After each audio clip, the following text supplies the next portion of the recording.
Border Gavaskar ট্রফির পাশাপাশি আরও একটা টেস্ট ম্যাচ হচ্ছিল, যেটা আফগানিস্তান এগেনস্ট জিম্বাবুয়ের ম্যাচ ছিল এবং আমরা অতটা গুরুত্ব দিইনি জিম্বাবুয়ে ভার্সেস আফগানিস্তান ম্যাচের উপর। কিন্তু তাদের যে টেস্ট ম্যাচ হয়েছে এবং সেটা ঐতিহাসিক ম্যাচের রূপ নিয়ে নিয়েছে, কারণ তাদের একটা টেস্ট ম্যাচে 1500 রান হয়েছে, যেটা আমাদের কল্পনাতীত বা আমরা কল্পনা করিনি এবং আমি দেখিও নি যে একটা টেস্ট ম্যাচে 1500 রান হতে পারে। তো সেরকমই একটা ইতিহাসের সাক্ষী আমরা হয়েছি, যেটা জিম্বাবুয়ে ভার্সেস আফগানিস্তান ম্যাচে হয়েছে।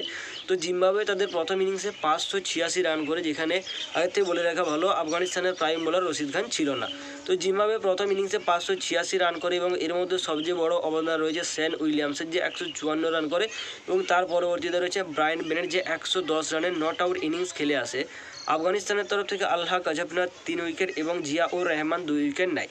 তো আমরা এতটা পর্যন্ত গিয়ে একটা ভাবনা চিন্তার কাছাকাছি এসেছিলাম যে জিম্বাবুয়ে এই টেস্ট ম্যাচটা জিততে চলেছে, কারণ তারা একটা অনেক বড় রানের লিড পেয়ে যাবে এবং এটা খুব সহজে তারা ম্যাচটা জিতে যাবে। কিন্তু আমরা কতটা ভুল সেটা আফগানি ব্যাটাররা প্রমাণ করে দিয়েছে তাদের প্রথম ইনিংসে, কারণ আফগানিস্তান তাদের প্রথম ইনিংসে 699 রান করে, অর্থাৎ তাদের যে দরকার ছিল তার থেকে 113 রান বেশিই করে।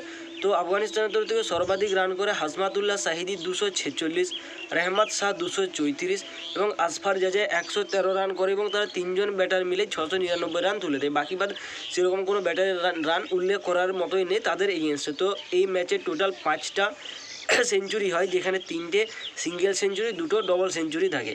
তো জিম্বাবুয়ের তরফ থেকে ব্রায়ান বেনেট 5 উইকেট তুলে নেয়, সেন উইলিয়ামস নেয় 2 উইকেট। তো এরপর যখন জিম্বাবুয়ে সেকেন্ড ইনিংসে ব্যাট করতে নামে, সেখানে তারা 142 রান করে, অর্থাৎ দরকারের থেকে তারা 29 রান বেশি করে এবং 4 উইকেট হারায় এবং তাদের ওই সর্বাধিক রান করে সেকেন্ড ইনিংসে স্যাম করন এবং টম করনের ভাই বেন করন 41 run, Sen Williams 35 not out এবং আফগানিস্তানের তরফ থেকে জাহির খান 2 উইকেট এবং আল্লাহ গজফনার 1 উইকেট নেয়।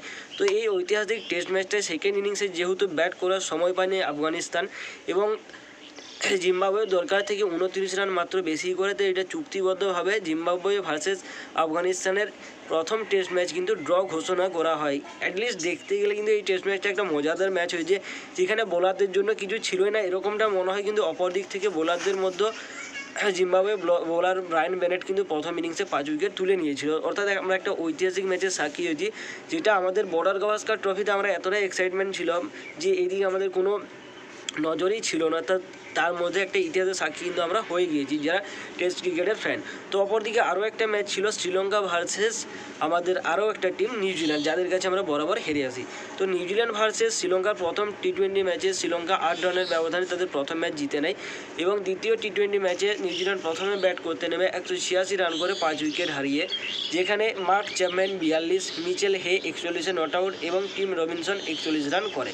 তো অপর দিক থেকে শ্রীলঙ্কার তরফ থেকে ওয়ানিন্দু হাসারাঙ্গা 2 উইকেট, নুয়ান তুষারে 1 উইকেট এবং মাথিসা পাথিরানা 1 উইকেট তুলে নেয়। তো শ্রীলঙ্কার টার্গেট ছিল 187 রানে, শ্রীলঙ্কা সেখানে 141 রান করে 19.1 ওভারে 10 উইকেট হারিয়ে।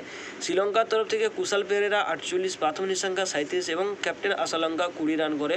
অপর দিক থেকে নিউজিল্যান্ডের তরফ থেকে জেকব ডাফি প্রথম ম্যাচও সর্বাধিক উইকেট নেয় এবং দ্বিতীয় ম্যাচও 4 উইকেট নিয়ে সর্বাধিক উইকেট নেন নিউজিল্যান্ডের হয়ে। বাকি মিচ স্যাডনার নিউজিল্যান্ডের নতুন হোয়াইট বল ক্যাপ্টেন 2 উইকেট নেয় এবং ম্যাট হ্যান্ডি 2 উইকেট নেয়। Mitchell Hay player of the match হয় সেকেন্ড টি20 ম্যাচে।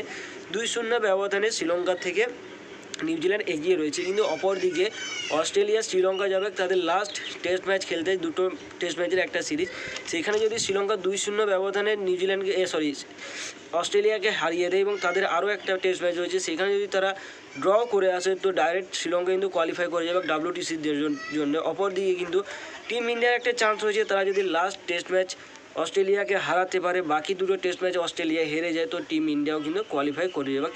যে এখন পুরোপুরি Australia versus south Africa border Gavaskar trophy শেষ হয়ে যাওয়ার পরে কিন্তু তারা WTC ফাইনাল খেলবে এবং এটা কনফার্ম হয়ে গিয়েছে, কারণ আমরা আউটসাইডে একটা চান্সের ভরসায় বসে থাকতে পারি না। আমাদের নিজেদের যে পারফরমেন্স ছিল খুবই খারাপ পারফরমেন্স ছিল, আমাদের ব্যাটিংদের তো কোনো পারফরমেন্সই আসেনি। জয়সওয়াল আর নীতিশ কুমার রেড্ডিকে যদি বাদ দিয়ে দিই, তাদের 2টো রানেই যদি আমরা বাদ দিয়ে দিই, তো আমাদের বাকি যত ব্যাটিং ছিল তাদের মধ্যে পারফরমেন্স কিচ্ছু আসেনি।